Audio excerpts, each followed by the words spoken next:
m'appelle Sireja, secrétaire général du syndicat des travailleurs des collectivités territoriales du Sénégal. Nous sommes là à Thiès pour échanger et discuter sur différents points. Donc le premier point, c'est par rapport au partage d'informations. Donc on l'a fait. Le deuxième point également, c'est sur les difficultés liées à la fonction publique locale. Et le troisième point, c'est pratiquement, ça va concerner le syndicat, c'est la massification du syndicat qui est un bébé, donc qui vient de se naître. Mais rappeler tout simplement que ce syndicat n'est pas membre de l'intersyndical du travail des collectivités locales.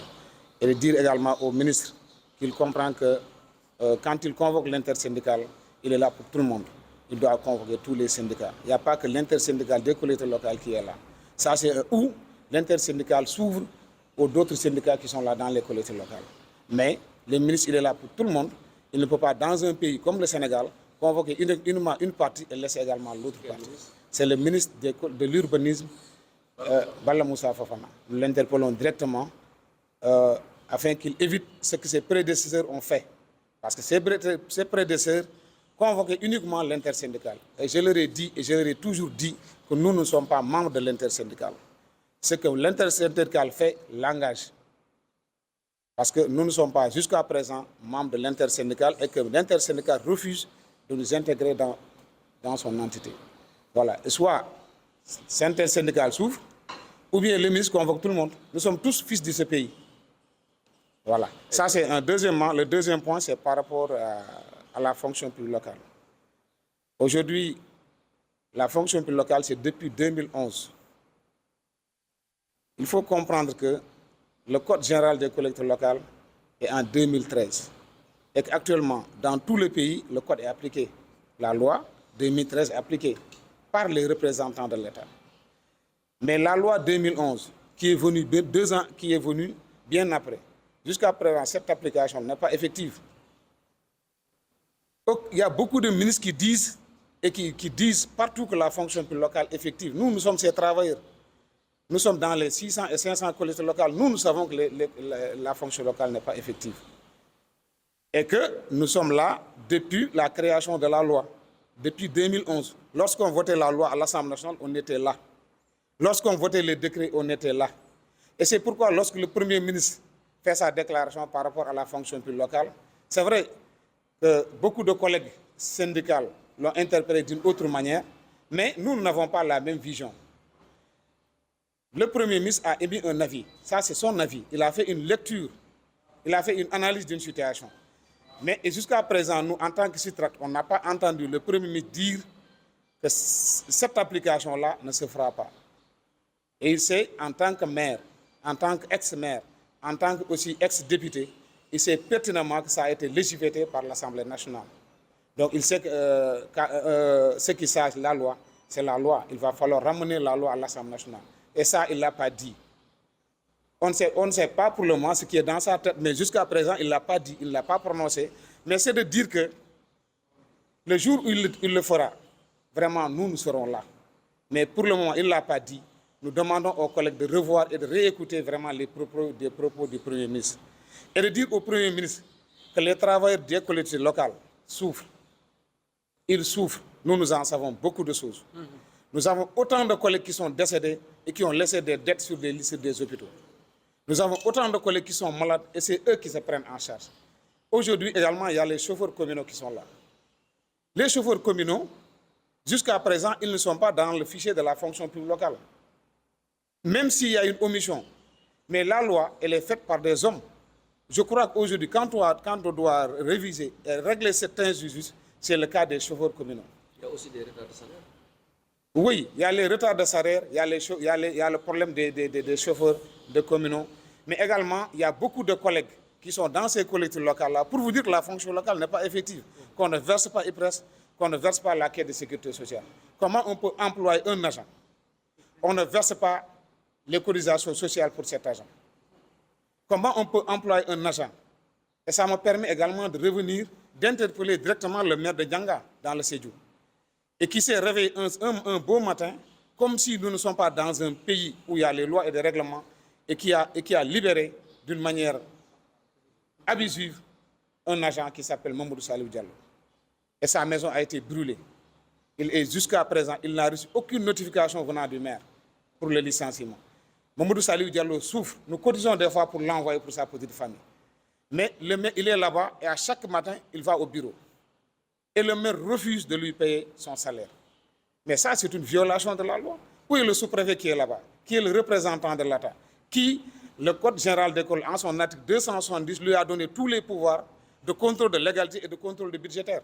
Je crois que ça, c'est des choses qui ne devraient même pas aller au Premier ministre ou au ministre.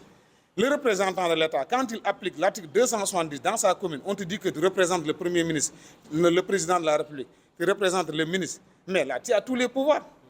Mais comment se fait-il qu'un représentant de l'État laisse les choses pourrir jusqu'à 2 ans?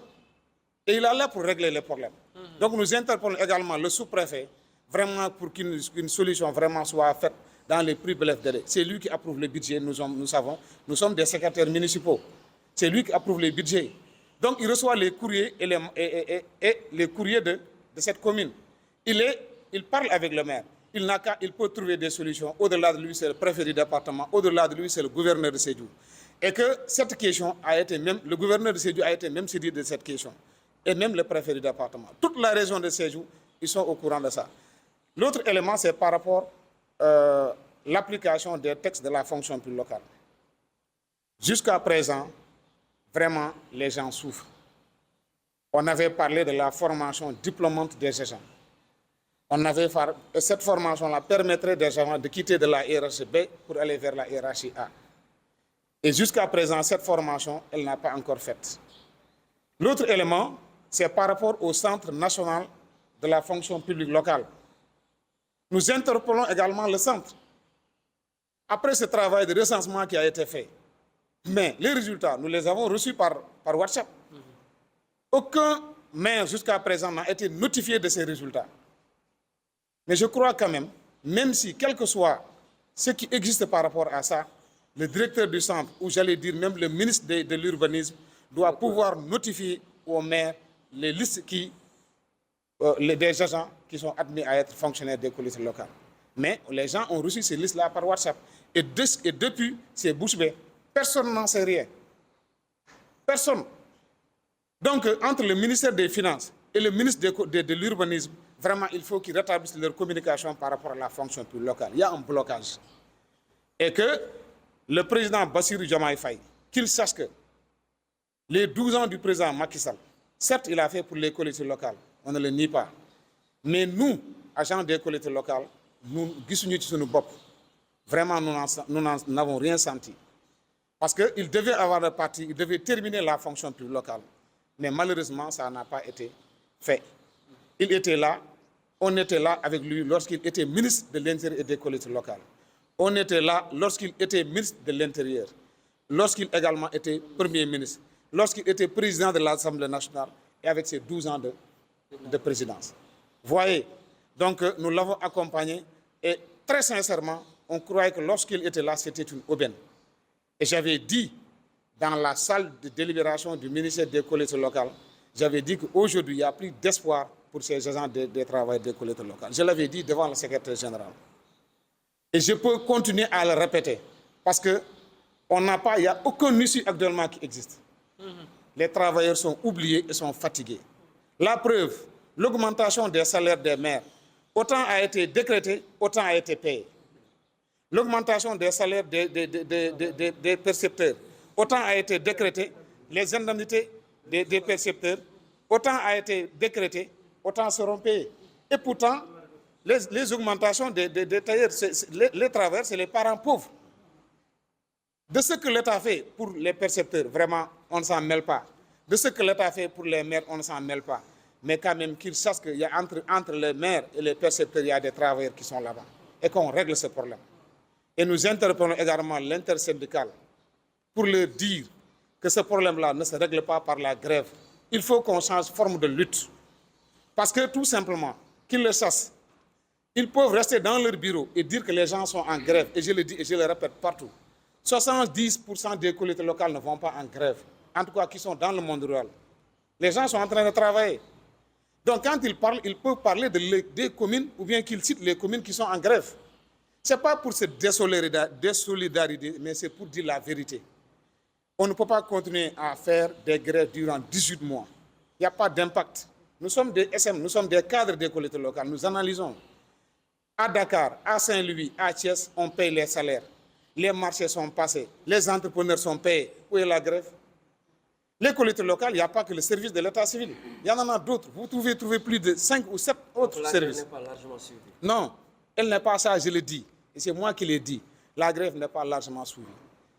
Vous prenez votre téléphone, vous appelez dans le département de Podor, vous appelez Sédhiou, mais l'État a des moyens de contrôle. Il n'a pas appelé le gouverneur, qu'il appelle les préfets et les sous-préfets.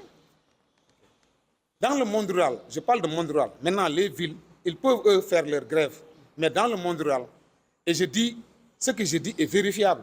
Ils n'ont qu'à interpeller le commandement territorial pour en avoir des raisons. Et je doute même de la grève des autres travailleurs.